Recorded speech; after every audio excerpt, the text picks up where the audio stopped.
Hello दोस्तों, कैसे आप? आपका अपने परिवार में स्वागत है। उम्मीद करते हैं आप लोग अच्छे से होंगे।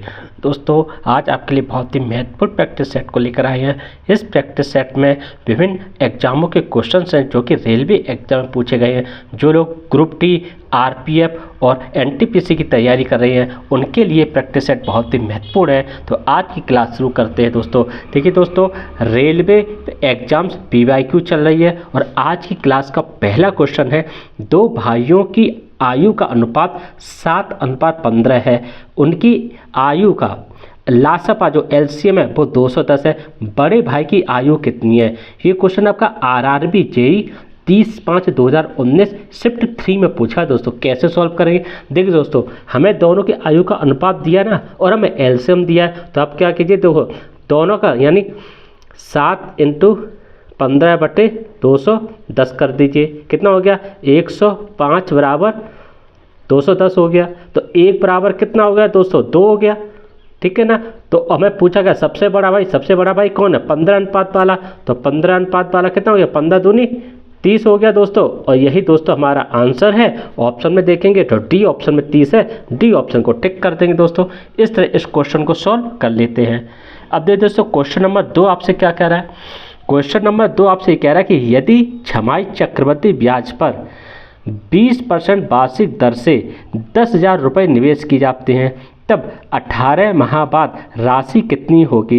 ये क्वेश्चन आपका आरआरबी पैरामेडिकल एग्जाम्स 27/7/2018 शिफ्ट 1 में पूछा है दोस्तों।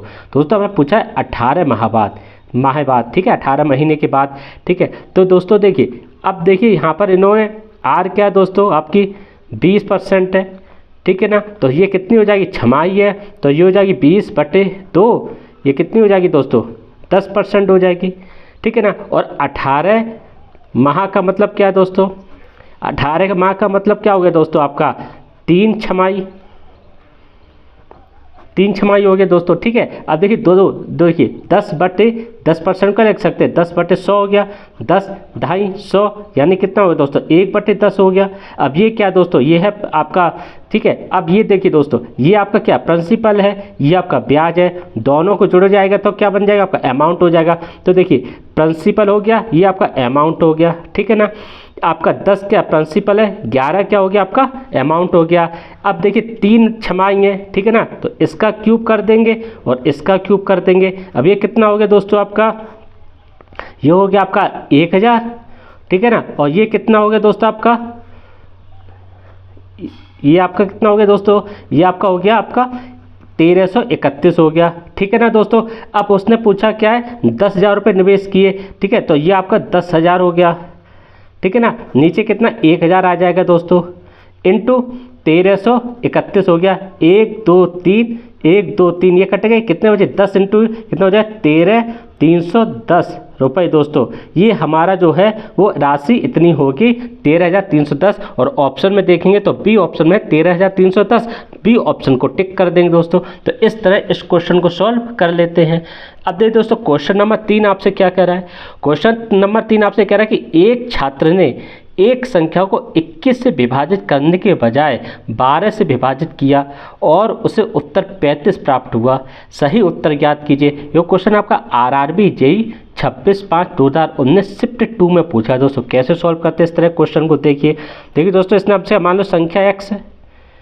ठीक है ना। उसने क्या किया? 12 से विभाजित किया और 35 प्राप्त हुआ। तो संख्या कितनी मिली? 12 पंजे 60 और 12 3 36 और 36 से 42 हो गया दोस्तों। 420 मिली। अब मैं उसने कहा सही उत्तर क्या हो जाएगा दोस्तों? 420 है। और इसमें हम 21 से विभाजित करते हैं। 21 से करना था तो कितना आएगा? 21 दूनी 42 यानी 20। और यही हमारा आंसर है। ऑप्शन में देखेंगे तो ए ऑप्शन में 20 है। ए ऑप्शन को टिक कर देंगे दोस्तों। तो इस तरह क्वेश्चन को इस तरह सॉल्व कर लेते हैं। अब देखिए दोस्तों, अगला क्वेश्चन आपसे क्या कह रहा है? अगला क्वेश्चन दोस्तों, क्वेश्चन नंबर 4 आपसे क्या कह रहा है दोस्तों कि 5 3 7 3 6 में 7 के स्थानीय मान और आंगिक मान का योग ज्ञात कीजिए। यह क्वेश्चन आपका आरआरबी एनटीपीसी 29/1/2021 शिफ्ट 2 में पूछा दोस्तों। कैसे सॉल्व करते हैं इस तरह क्वेश्चन को? देखिए दोस्तों, स्थानीय मान क्या होगा दोस्तों? यहाँ पर 7 का स्थानीय मान क्या है? 7 है। 7 लिख लिया। अब 7 क्या है? कितनी संख्याएं हैं? 2 हैं। तो कितने जीरो लगाए? तो हम 2 जीरो लगा देंगे दोस्तों। ये हो गया 7 का स्थानीय स्थानीय मान, यानी स्थानीय मान में जो जो अंक दिए वो तो हो गया 7, उसके आगे जितनी संख्या होगी ना उतनी हम यहाँ पे 0 लगा देंगे, प्लस, यानी योग पूछा ना प्लस। अब देखिए उन्होंने पूछा आंकिक मान। अब देखिए 7 का जो आंकिक मान होगा, आंकिक मान होता क्या है, आंकिक मान खुद होता है दोस्तों स्वयं। जैसे मान लीजिए दोस्तों सोहन है, अब सोहन का आंकिक मान क्या होगा, सोहन होगा। मान लीजिए अगर मान लो कोई संख्या 2 है तो 2 का अंकिक मान क्या होगा, 2 होगा। 4 अगर संख्या है तो 4 का अंकिक मान क्या होगा, 4 होगा। वैसे ही दोस्तों यहाँ पर 7 है तो 7 का अंकिक मान क्या होगा, 7 होगा, खुद होगा। तो आंसर क्या हो जाएगा, तो 7 0 7, यही दोस्तों हमारा आंसर हो गया। ऑप्शन में देखेंगे तो बी ऑप्शन में 707 है, बी ऑप्शन को टिक कर देंगे दोस्तों। इस तरह के क्वेश्चन को इस तरह सॉल्व कर लेते हैं। अब देखिए दोस्तों क्वेश्चन नंबर 5 आपसे क्या कह रहा है। क्वेश्चन नंबर 5 आपसे कह रहा है कि यदि 51 और 85 का महत्तम समापवर्तक 91 m-85 के रूप में निरूपित किया जाता है तो m का मान क्या होगा। ये क्वेश्चन आपका RRB NTPC 20/1 शिफ्ट 1 में पूछा है दोस्तों। कैसे सॉल्व करते हैं इस तरह क्वेश्चन को, देखिए दोस्तों 51 है, 51 क्या तो 3 × 17, 85 आपका ये कितना हो गया 50 × 17, यानी दोनों में हमें क्या मिला, दोनों में मिला 17। तो 17 क्या हो गया दोस्तों, महत्तम समापवर्तक हो गया। और ये किसके बराबर है, 51 m-85 की है। अब 85 इधर आ जाएगा दोस्तों तो 51 m बराबर कितना हो जाएगा, 7 और 5 12 और 8 और 1 9 1 10। तो ये कितनी बार कटेगा, 2 बार कटेगा। तो m का मान कितना आया दोस्तों, 2 आया। यही आंसर है। ऑप्शन में देखें डी ऑप्शन में 2 है, डी ऑप्शन को टिक कर देंगे दोस्तों। इस तरह के क्वेश्चन को इस तरह सॉल्व कर लेते हैं। अब देखिए दोस्तों क्वेश्चन नंबर 6 आपसे क्या कह रहा है। क्वेश्चन नंबर 6 दोस्तों आपसे कह रहा है कि दिए गए आंकड़ों की माध्यिका ज्ञात कीजिए। ये क्वेश्चन आपका RRB ग्रुप डी 17/8/2022 शिफ्ट 2 में पूछा दोस्तों। कैसे सॉल्व करते हैं इस तरह के क्वेश्चन को, देखिए दोस्तों सबसे पहले जब भी माध्यिका निकाली जाए तो आरोही क्रम में लिख लेते हैं, उसके बाद माध्यिका निकालते हैं दोस्तों। तो सबसे पहले या तो इन्हें घटते हुए क्रम में लिखिए या बढ़ते हुए क्रम में लिखिए, या आप असेंडिंग ऑर्डर में लिखिए या डिसेंडिंग ऑर्डर में लिखिए। तो देखिए दोस्तों सबसे छोटी संख्या 11 हो गई, ठीक है ना। 11 के बाद आपकी क्या होगी दोस्तों, आपकी 11 के बाद 15 हो गई, 15 के बाद क्या होगी दोस्तों 16 हो गई, 16 के बाद क्या होगी दोस्तों आपकी 16 के बाद 17 होगी दोस्तों, 17 के बाद आपकी 18 होगी दोस्तों, और 18 के बाद आपकी संख्या कौन सी होगी दोस्तों आपकी 18 के बाद दोस्तों आपकी जो संख्या होगी ना वो होगी आपकी 22, ठीक है ना। 22 के बाद संख्या कौन सी होगी आपकी 33 हो गई, 33 के बाद संख्या होगी दोस्तों आपकी 51 हो गई, और 51 के बाद दोस्तों आपकी संख्या कौन सी 71 है, और 71 के बाद कौन सी है 75 है, ठीक है ना दोस्तों। 1 2 3 4 5 6 7 8 9 10, 1 2 3 4 5 6 7 8 9 10 हो गई, ठीक है ना। अब देखो दोस्तों 4 संख्या में 10 से काट देते, 1 2 3 4, 4 10 से काट देते 1 2 3 4, ठीक है ना। बची कितनी दोस्तों 2 संख्या बची हैं, ये 2 संख्या नहीं, यानी तो 18 + 22/2, ये कितना हो गया दोस्तों 8 और 2 10, 2 1 3 1 4, 40/2। इससे ये काट दो, कितनी आएगी माध्यिका हमारी दोस्तों 20 आएगी। ऑप्शन में देखेंगे तो डी ऑप्शन में 20 है, तो डी ऑप्शन को टिक कर देंगे दोस्तों। तो इस तरह के क्वेश्चन को इस तरह सॉल्व कर लेते हैं। अब देखिए दोस्तों अगला क्वेश्चन आपसे क्या कह रहा है, अगला दोस्तों क्वेश्चन आपसे क्या कह रहा है, क्वेश्चन नंबर 7 दोस्तों आपसे क्या कह रहा है।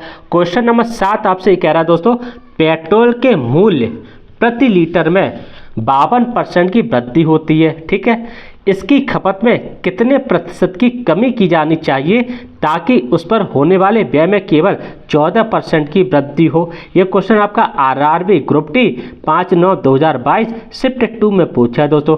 कैसे सॉल्व करते हैं इस तरह के क्वेश्चन को, देखिए दोस्तों कितनी होगी दोस्तों आपकी 152 की हुई, ठीक है ना। और कितनी की जानी दोस्तों आपके होने में व्यय में 14% वृद्धि हो, यानी 114 होगी। 2 से काटते दोस्तों 2 सत्ते 14 और 2 छिंग 12, ये कितना हो गया दोस्तों 2 पंचे 10 और 2 सत्ते 14, ठीक है। अब इन दोनों में अंतर कितना है दोस्तों, 16 में से 7 काटे 9 बचे, 6 में से 5 काटा 1 बचा, और निकालना किससे दोस्तों 76 से में, ठीक है। 100 का गुणा कर देंगे, ठीक है ना, यानी इन दोनों का हमने अंतर लिया और हमें 76 से निकालना है दोस्तों, ठीक है ना। तो ये 76 आ गया और 100 का गुणा कर दिया, 19 चौक 76 हो गया। 4 से इसे काट देंगे, कितनी बार कटेगा, 25 बार कटेगा, तो 25% जो है वो हमारा आंसर आ गया। ऑप्शन में देखेंगे तो बी ऑप्शन में 25% है, बी ऑप्शन को टिक कर देंगे दोस्तों। तो इस तरह इस क्वेश्चन को सॉल्व कर लेते हैं। अब देखते दोस्तों क्वेश्चन नंबर 8 आपसे क्या कह रहा है। क्वेश्चन नंबर 8 आपसे कह रहा है कि सुधीर आरब से 4.5 गुना है। 4.5 गुना दोस्तों कार्यकुशल है, यानी सुधीर आरब से 4.5 गुना कार्यकुशल है। यदि वे एक साथ कार्य करते हैं तो वे किसी कार्य को 8 दिन में पूरा कर सकते हैं। आरब को अकेले उसी कार्य को करने में कितने दिन लगेंगे। ये क्वेश्चन आपका आरआरबी एनटीपीसी 12/6/2022 शिफ्ट 1 में पूछा दोस्तों। कैसे सॉल्व करते हैं देखिए दोस्तों। अब है क्या दोस्तों, सुधीर है, ये हो गए आरब। अब ये 4.5 गुना है दोस्तों आरब से, ये तो क्या, दशमलव हटाएंगे 0 कर देंगे। 5 ने 45 हो गया और 5 दूनी 10 हो गया, ठीक है ना दोस्तों। अब देखिए दोस्तों इन्होंने कहा क्या है कि आरब को कि वे किसी कार्य को 8 दिन पूरा कर सकते हैं, यानी 9 + 2 दोनों मिलकर कितने दिन में, 8 दिन में। कितना काम हो गया, 9 2 11 88 यूनिट काम हो गया। अब आरब को अकेले कितना काम करना है, उसी कार को कितने लगेंगे। आरब का अनुपात क्या है दोस्तों, 2 है, तो बटे 2 कर देंगे, 2 से इसे काट देंगे, कितना आएगा दोस्तों, 44 दिन आएगा दोस्तों। और यही दोस्तों हमारा आंसर है। ऑप्शन में देखेंगे तो सी ऑप्शन में 44 है, सी ऑप्शन को टिक कर देंगे दोस्तों। तो इस तरह इन क्वेश्चनों को सॉल्व कर लेते हैं। उम्मीद करते हैं आप लोगों को अच्छी तरह से समझ में आए होंगे दोस्तों। आपको वीडियो अच्छा लगता है दोस्तों, आपको कुछ सिखा पा रहा है, तो इस वीडियो को लाइक जरूर कीजिएगा। लाइक के साथ में इस चैनल को सब्सक्राइब जरूर कीजिएगा। अगले वीडियो में एक नए प्रैक्टिस सेट के साथ मिलेंगे। नमस्कार दोस्तों।